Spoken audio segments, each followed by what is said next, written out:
मेरी screen visible है आप लोगों को? Yes sir. हाँ, तो हम लोग क्या चेक कर रहे थे? हम लोग ये चेक कर रहे थे कि अगर हम कोई भी टैक्स कोड जो बनाते हैं, इस पे जीएल कैसे डिटरमाइन करता है। तो हमने ये चेक किया था कि जो इसमें इनपुट जो जो जीएसटी है, एक मिनट रुक जाइए,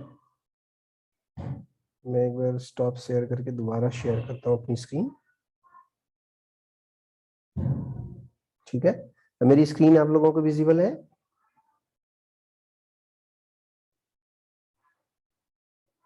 इसमें आप क्या देख रहे हैं कि इसके अंदर ये जो टैक्स कोड है, ये हमने टैक्स कोड बनाया हुआ है, जो इनपुट टैक्स 18% है। ठीक है, आपका 18% इनपुट टैक्स है। ठीक है, इसमें सीजीएसटी एसजीएसटी है। ठीक है, सीजीएसटी एसजीएसटी है, तो इसमें अकाउंट की कौन सा लगा हुआ है? एक टीटीआई लगा है, टीटीएस लगा हुआ है। ठीक है, तो टीटीआई के अंदर हम क्या करते हैं? जीएल असाइन करते हैं। यहाँ पे टीटीआई क्या है? ये टीटीआई है।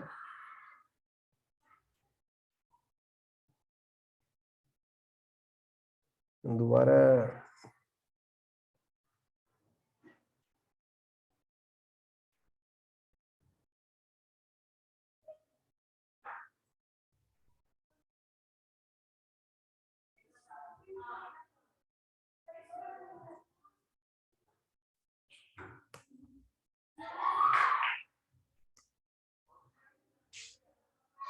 ठीक है, तो पहले एप्टी एक्सपी नहीं चलाएंगे, पहले हम चलाएंगे। मेरी स्क्रीन विजिबल है ना आप लोगों को?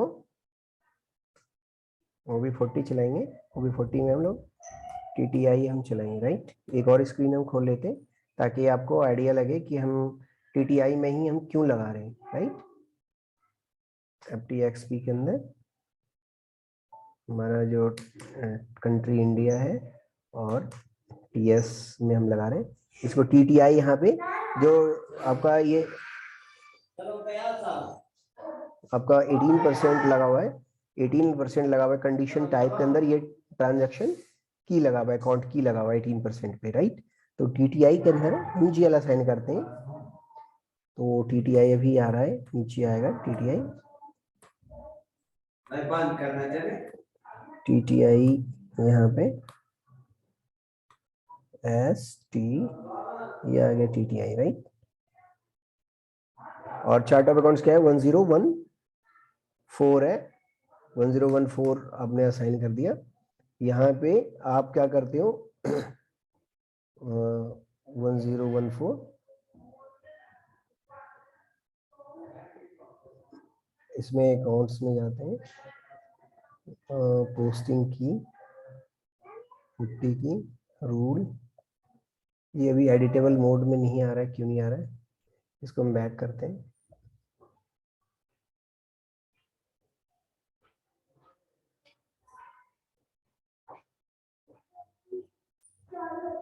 इसको मैं बैक करता हूँ, मैं दोबारा चलाता हूँ, क्योंकि ये अगर एक भी स्क्रीन आपकी खुली रहेगी ना,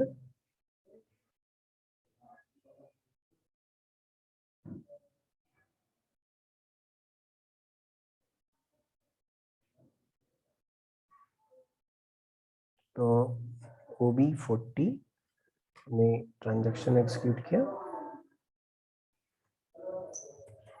यहाँ पे हमने TTI लगाया।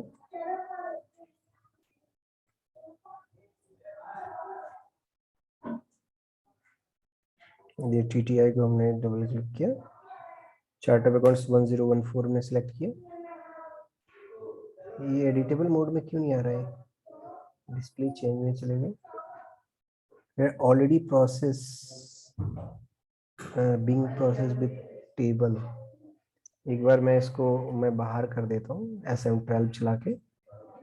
मैं SM12 मैंने ट्रांजैक्शन कोड चलाया हुआ है, और एक्सक्यूट किया। इसके अंदर ये ब्लॉक कर दिया, इसको मेरी आईडी से ही ब्लॉक हो गया है, क्योंकि बार बार मैंने इस ट्रांजैक्शन को चलाया है, इसकी वजह से ब्लॉक हो गया। ठीक है, इसको हमने ब्लैक किया, सारे डिलीट कर दिया इसको, फिर हमने बैक किया। फिर दोबारा जब हम OB40 चलाएंगे तो हो सकता है कि अब आपको ये एरर नहीं आएगा। दोबारा हमने ट्रांजैक्शन OB40 हमने चलाया और यहाँ पे TTI आपका आएगा। ठीक है, यहाँ पे हमने TTI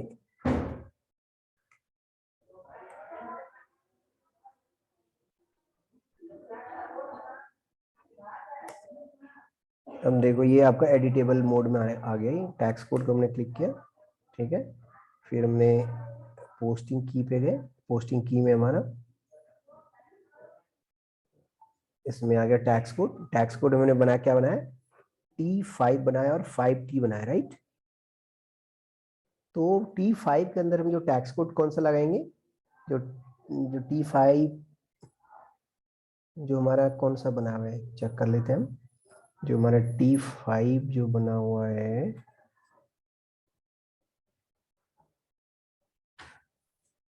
FTXP हमने चलाया है।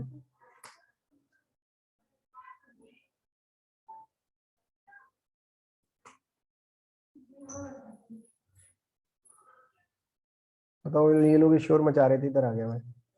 जो T5 जो है ये है आपका इनपुट टैक्स।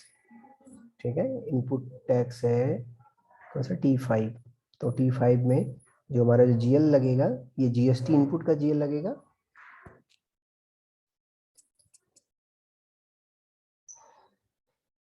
यहाँ पे कंपनी कोड हमने डाल दिया 1014। ठीक है, तो GST इनपुट का मैं चेक कर लेते हैं हमारा कौन सा है GST इनपुट का।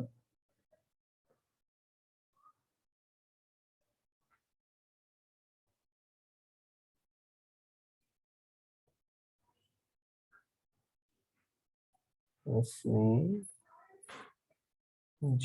GST पेबल है, यानी कि GST इनपुट नहीं बनाया कोई इसमें, तो हम एक GL बना लेते हैं। ठीक है, हम लोग एक GL बनाते हैं, जैसे GST पेबल है वैसे GST इनपुट का एक GL बना लेते हैं। फिर अभी 2 मिनट लगेगा, हम लोग असाइन कर देंगे।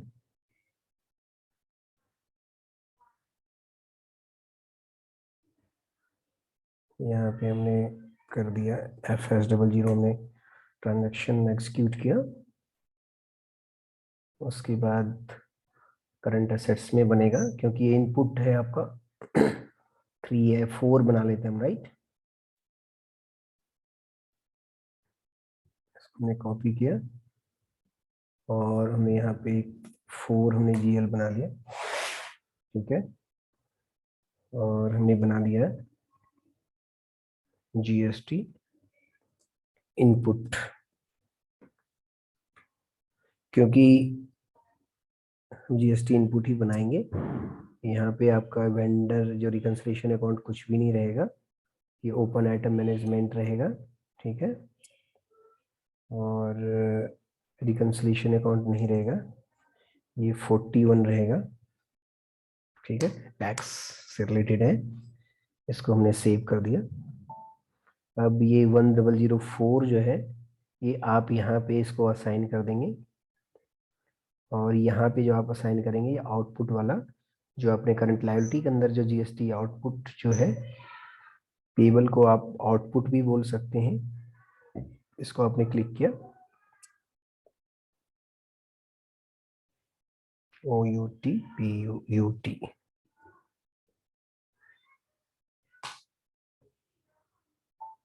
ठीक है,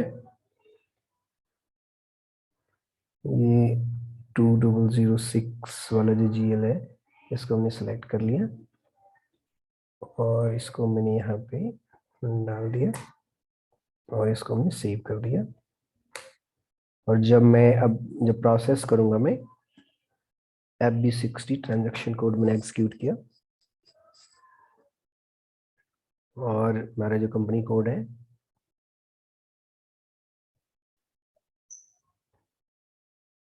कंपनी कोड है 1014।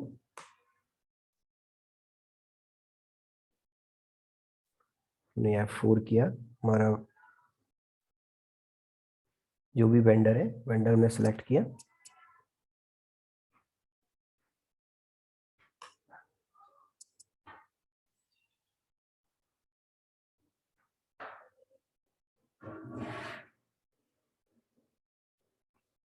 ये हमने रितेश एंड कंपनी सेलेक्ट कर लिया, ठीक है।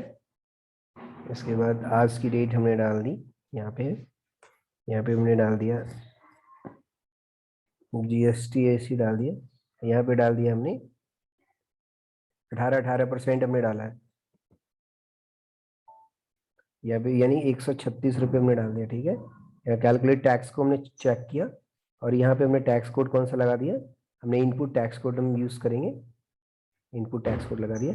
यहाँ पे हमने डाल दिया जो बिजनेस प्लेस हमने बनाया है 1014 हमने लगा दिया।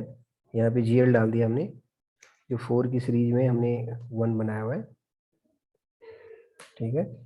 यहाँ पे हमने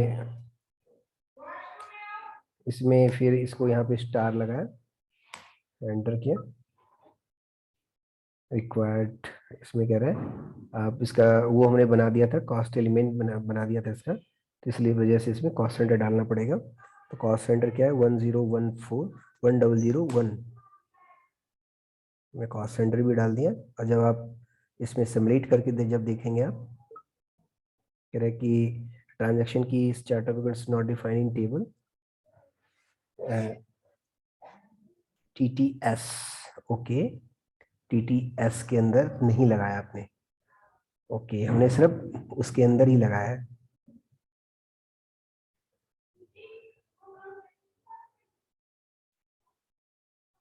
दोबारा हम चले गए OB40 के अंदर और हमने यहाँ पे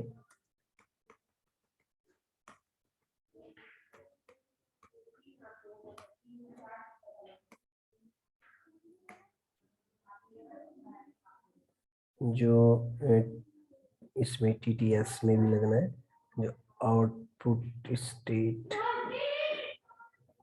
TTS है ना कि TSS, TTS है, TTS। इसके अंदर हमने क्या किया है, इनपुट के अंदर सेंट्रल,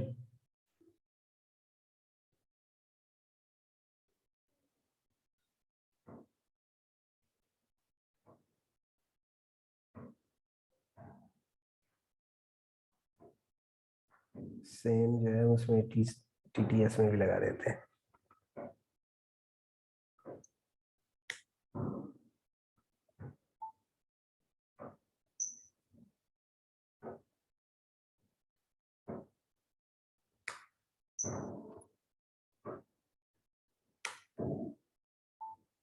जब आप यहाँ पे इसको अब दोबारा लगाएंगे,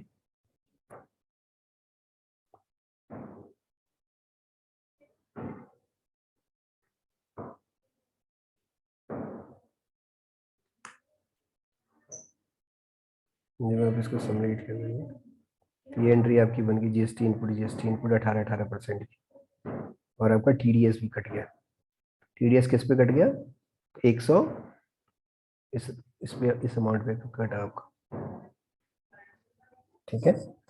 तो जो हमने जो कन्फिग्रेशन किया है, इससे हमें पता लग रहा है कि हमने जो कन्फिग्रेशन किया है वो हमारा बिल्कुल परफेक्ट चल रहा है। इसको हमने पोस्ट कर दिया, हमने कहीं भी जीएसटी इनपुट की एंट्री हमने नहीं डाली थी, वो ऑटोमेटिक पिक किया था, जो हमारा जो जीएल है ऑटोमेटिक पिक किया था, ठीक है, ठीक है। हमने इसमें कहीं भी हमने कोई भी जो मैनुअल इंटरवेंशन नहीं किया था, हमने सिर्फ यहाँ पे टैक्स कोड डाला और टैक्स कोड के बेस पे ही आपका क्या हुआ कि जो जीएल वगैरह ऑटोमेटिक इसमें डिटरमाइन कर लिया था जीएसटी इनपुट करके, ठीक है। तो जो टैक्स कोड का कॉन्फ़िगरेशन आपका ये कंप्लीट हुआ। अब हम थोड़ा सा इंटीग्रेशन समझते हैं कि इंटीग्रेशन क्या है एसडी और एमएम का। तो एसडी और एमएम का जो इंटीग्रेशन है, ये ट्रांजैक्शन कोड OBYC है। OBYC के अंदर ये सारा का सारा एमएम के अंदर जो भी मटेरियल में जब मूवमेंट होती है, ठीक है, जब इसमें कोई भी मटेरियल में जब मूवमेंट होता है, तो जो मूवमेंट होता है, तो मूवमेंट जो होता है उसके मूवमेंट टाइप के बेस पे होता है कि आपका कौन सा मूवमेंट टाइप, आपका किस तरीके का मूवमेंट हो रहा है। एसटीओ हो रहा है कि एक लोकेशन से, स्टोरेज लोकेशन से दूसरे स्टोरेज लोकेशन में जा रहा है विद इन प्लांट। और एसटीओ का मतलब क्या हुआ कि एक प्लांट से दूसरे प्लांट में, एक डिपो से दूसरे डिपो में, ठीक है।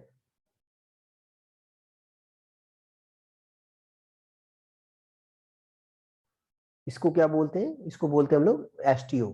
और अगर एक ही प्लांट के अंदर एक लोकेशन से दूसरी लोकेशन में अगर आप मेन स्टोर में अगर आपका जो प्रोडक्ट अगर है, इसको अगर आप कंजम्पशन के लिए आप लेके जाएंगे तो आपको प्रोडक्शन जो आपका जो वो है लोकेशन है, जो प्रोडक्शन का आपका जो क्या कहते हैं हम, जो शॉप फ्लोर है, जो प्रोडक्शन का जो फ्लोर है, वहां पे आपको मेन स्टोर से आप जो प्रोडक्ट को जो उसको आपको लेके आना पड़ेगा। ठीक है, तो ये प्रोसेस आपको ये समझना पड़ेगा ये क्या है। उसकी उसी के अकॉर्डिंग जो मेटल मैनेजमेंट के अंदर क्या होता है, ओबीवाईसी के अंदर इसकी असाइनमेंट होती है। जैसे आपका क्या है, इन्वेंट्री पोस्टिंग, अगर आप इन्वेंट्री की पोस्टिंग कर रहे हो तो बीएसएक्स के अंदर आप असाइन करोगे। तो कभी जो इंटरव्यूअर आपसे क्वेश्चन का पूछता है कि इंटरव्यू बीएसडी में क्यों नहीं करते, बीएसएक्स में क्यों क्यों करते, जबकि दोनों सेम है, ये एसएपी डिलीवर्ड है, ये जो ट्रांजैक्शन की है एमएम के अंदर, ये सारा का सारा क्या है, एसएपी डिलीवर्ड है। इसके अंदर आप भी बना सकते हो, ये नहीं कि आप नहीं बना सकते, आप भी अगर कोई आप मतलब एमएम वाला बनाएगा, आप नहीं बनाओगे। ये जो ट्रांजैक्शन की जो बनाएगा ये एमएम वाला बनाएगा, ये हमारा काम नहीं है। लेकिन फिर भी मैं बच्चों को ये सारी चीजें मैं बताता हूँ ताकि उनको ये पता लगे कि किस तरीके से यहाँ पे आपके जीएल की इसमें असाइनमेंट होगी। ठीक है, तो इसको जैसे हमारा बीएसएक्स है, इसको जैसे आपने डबल क्लिक किया, चार्ट ऑफ अकाउंट्स 1014 है, तो यहाँ पे आप इसको आप असाइन कर सकते हो कि आप डेबिट क्रेडिट क्या होगा, मॉडिफायर क्या रहेगा, वैल्यूएशन क्लास क्या रहेगा। और जो कोई भी जो मटेरियल है, मटेरियल में जो जीएल जो डिटरमाइन करता है, वो डिटरमाइन करता है आपके वैल्यूएशन क्लास के बेस पे कि आपका वैल्यूएशन क्लास किसी भी मटेरियल के अंदर आपने क्या लगाया हुआ है और उस वैल्यूएशन क्लास के अंदर आपने जीएल कौन सा असाइन किया है। तो उसके बेस पे आपका क्या होता है, उसके बेस पे आपका जो जीएल डिटरमाइन करता है। जीएल किस तरीके से डिटरमाइन करता है, अगर आपने इन्वेंट्री पोस्टिंग की है तो आपकी एंट्री क्या होगी, आपकी एंट्री होगी कि आपने इन्वेंट्री अकाउंट्स आपका डेबिट होगा। ठीक है, अगर आपने चेंज इन स्टॉक किया है यानी कि स्टॉक की वैल्यू चेंज की है तो आपकी इन्वेंट्री इंक्रीज हो जाएगी। और सेकेंडरी दूसरी एंट्री क्या होगी, चेंज इन स्टॉक, यानी चेंज इन स्टॉक में आपकी एंट्री क्रेडिट हो जाएगी। तो इसी तरीके से जो आप जिस तरीके से भी आप मटेरियल के अंदर जो भी आप चेंजेस करेंगे उसी के अकॉर्डिंग आपका क्या होगा, जो आपकी जो एंट्री है, आपकी जो इन्वेंट्री है, उसकी जो इन्वेंट्री है उसी तरीके से आपकी जनरेट होगी और उसी तरीके से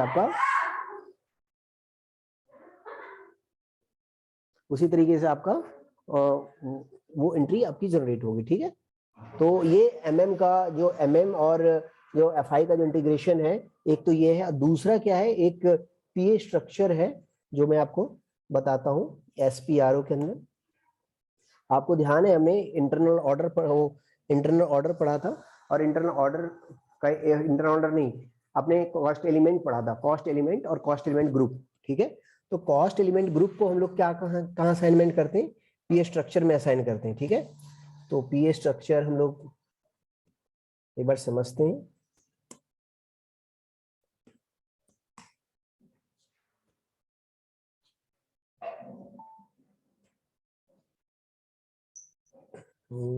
इसका जो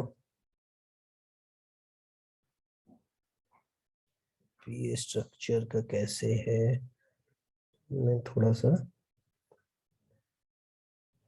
पीए ट्रांसफर स्ट्रक्चर है।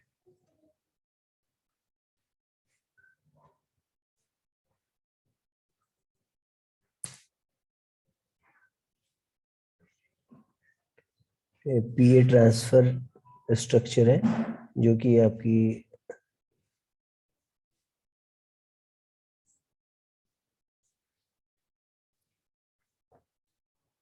डिफाइन, ये प्रॉफिटेबिलिटी एनालिसिस में होता है। मैंने प्रोजेक्ट सिस्टम में मैंने सेलेक्ट कर लिया इसको, डिफाइन पीए ट्रांसफर स्ट्रक्चर। तो इसके अंदर ये जो एफआई है, एफआई फाइनेंस अकाउंटिंग कोपा, इसी को कोपा बोलते हैं, कंट्रोलिंग विद प्रॉफिटेबिलिटी एनालिसिस, इसको आपने सेलेक्ट किया। इसके बाद असाइनमेंट लाइन में जाते हैं।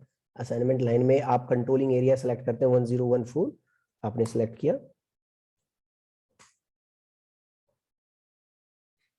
यहाँ पे आपके ये असाइनमेंट है और डिफरेंट आपके क्या है, यहाँ पे आप सोर्सेस आप यहाँ पे असाइन करते हो कि आपका ये सोर्सेस कहाँ से ये आपका वर्क करेगा। यानी कि आप यहाँ पे कॉस्ट एलिमेंट ग्रुप भी असाइन कर सकते हो, यहाँ से कॉस्ट एलिमेंट नंबर रेंज भी असाइन कर सकते हो। ठीक है, तो ये आपका जो जो MM का जो इंटीग्रेशन था यही इंटीग्रेशन है। और जो SD का इंटीग्रेशन क्या है, SD का इंटीग्रेशन आपका ओके OB क्या है ये है VKOA के थ्रू आपका इसकी असाइनमेंट होती है, जो कि आपका G001 जैसे ये आपके ये कंडीशन बने हुए, इस कंडीशन में जैसे ये GL लगा रखे हैं, ERL ERS, जैसे मैंने आपको उसमें बताया था कि वैसे इसमें कंडीशन होता है V/08 में, और यहाँ पे वो सारे GL लगते हैं। V/08 जो SD का कंडीशन होता है, SD का जो प्राइसिंग प्रोसीजर होता है, आप कोई सा भी प्राइसिंग प्रोसीजर इसको पकड़ लीजिए,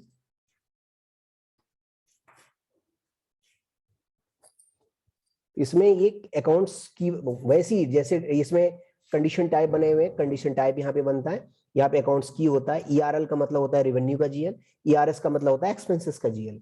ठीक है, यानी ERL में जो आप GL असाइन करोगे आप, ये आप रेवेन्यू का करोगे, और ERS में आप एक्सपेंसेस का GL आप असाइन करोगे। यानी कि सेल्स प्रमोशन हो गया, प्राइस ग्रुप मटेरियल हो गया, कोई डिस्काउंट हो गया, ये सारे ERS के अंदर आप लगाओगे। कोई जो रेवेन्यू जो आएगा वो ERL में जाएगा, और यही ERL आप यहाँ पे आप VKOA के अंदर आप ये असाइनमेंट करते हो। आप अगर ERS है तो आप क्या करते हो, अगर ERS है तो आपका 4 का GL लगेगा, और ERL है तो 3 का GL लगेगा। ठीक है, तो ये आपका SD और MM का जो इंटीग्रेशन था ये आज हमारा कंप्लीट हो गया। तो अब होता है कि आप जो TR आप कैसे रिलीज करोगे, तो इसके लिए ट्रांजैक्शन कोड होता है SE10। तो हमने जो TR बनाए हुए, जो ट्रांसपोर्ट रिक्वेस्ट बनाए, तो इसमें मैंने आपको बताया था इसमें 2 तरह के ट्रांसपोर्ट रिक्वेस्ट बनते हैं, एक कस्टमाइज, एक वर्क बेंच। ठीक है, तो हम इसको समझते हैं, पहले मॉडिफाइबल में जाते हैं, यानी कि हम जो ऐसे TR हैं जिसको आप मॉडिफाई कर सकते हो। ठीक है, तो हमारे जो बने हुए ये बना हुआ है ऑपरेटिंग कंसर्न, और ये हमारे बने हुए हैं। ठीक है, तो हम इसको रिलीज करते हैं। अगर इसको इसका ये जो होता है चाइल्ड TR होता है, ये होता है पेरेंट्स TR। जब तक आप चाइल्ड TR को रिलीज नहीं करोगे तब तक आप पेरेंट्स TR को रिलीज नहीं कर सकते। मैं एक बार करके दिखाता हूँ। इसको अगर आपने सेलेक्ट किया और यहाँ से ये ट्रांसपोर्ट होता है रिलीज, इसको जब आप रिलीज करोगे तो ये आपको एरर देगा कि referencing task 775 not yet released. यानी कि जब तक आप 775 को रिलीज नहीं करोगे, ये 775 को रिलीज नहीं करोगे, तब तक आप 774 को रिलीज नहीं कर सकते। तो 775 को पहले रिलीज करते हैं हम। अभी इसका जो स्टेटस है मॉडिफाइबल में आ रहा है, इसका जो स्टेटस किस में आ रहा है, मॉडिफाइबल में आ रहा है। जब हम इसको रिलीज कर देंगे तो इसका जो स्टेटस किस में आ जाएगा, रिलीज्ड में आ जाएगा। अभी हम किसको कर रहे हैं, 74 और 75 को हम लोग रिलीज कर रहे हैं, राइट।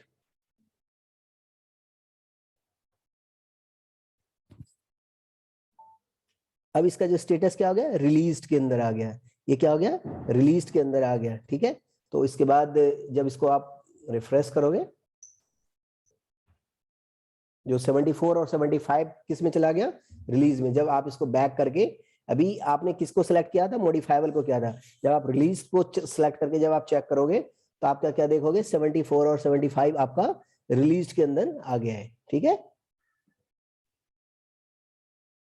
तो अब जो आपको ये लास्ट टॉपिक था आपका इसके लिए FICO में, जो आप ट्रांसपोर्ट जो भी आपने TR बनाया उसको आप किस तरीके से रिलीज करोगे।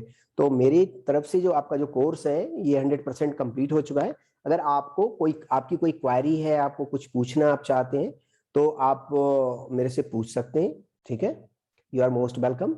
और किसी भी पॉइंट पे अगर आपको कुछ पूछना है तो आप मेरे से पूछ सकते हैं। और आपकी कोई क्वेरी है तो हम लोग 1-2 क्लास इसके लिए ले भी सकते हैं। ठीक है, आपकी कोई क्वेरी भी किसी भी पॉइंट्स पे, किसी भी सब्जेक्ट्स पे आपकी अगर कोई क्वेरी है तो आप मेरे को बता दीजिएगा कि हाँ सर मैं यहाँ पे फंसा हुआ हूँ, मेरे को ये समझ में नहीं आ रहा है। तो आप मेरे को पर्सनली भी कॉल कर सकते हो। ये जरूरी नहीं कि मैं क्लास ही लूँ, आप ड्यूरिंग द डे आप कभी भी मेरे को कॉल कर सकते हो। जब मैं फ्री हूँगा मैं डेफिनेटली आपकी मैं हेल्प करूँगा। ठीक है, तो from the my side your 100% course has been completed for FICO, and best of luck for. और आई थिंक इसमें जो क्या कहते हैं, मेरी तरफ से तो हो गया, ठीक है। तो मैं आपको जो ट्रांजैक्शन कोड है, ये ट्रांजैक्शन कोड मैं आज आपको ये भेज दूंगा और इसकी रिकॉर्डिंग भी भेज दूंगा। तो अगर आप लोगों को कोई कंफ्यूजन नहीं है, ठीक है, अगर आप लोगों को कोई कंफ्यूजन नहीं है तो आप मेरे को कंफर्म कर दीजिए। अगर कोई कंफ्यूजन है तो फिर उसके लिए हम बैठेंगे, ठीक है। मैं आप मेरे से पूछना, मेरे को यहाँ कंफ्यूजन है, मुझे ये समझ में नहीं आया, तो मैं डेफिनेटली आपको मैं इसके बारे में बताऊंगा, ठीक है। तो मैं क्लास कंक्लूड कर रहा हूं और रिकॉर्डिंग और जो इसके ट्रांजैक्शन कोड है मैं आपको शेयर कर दूंगा। कोई कुछ पूछना चाह रहे हैं, कोई बात करना चाह रहे हैं?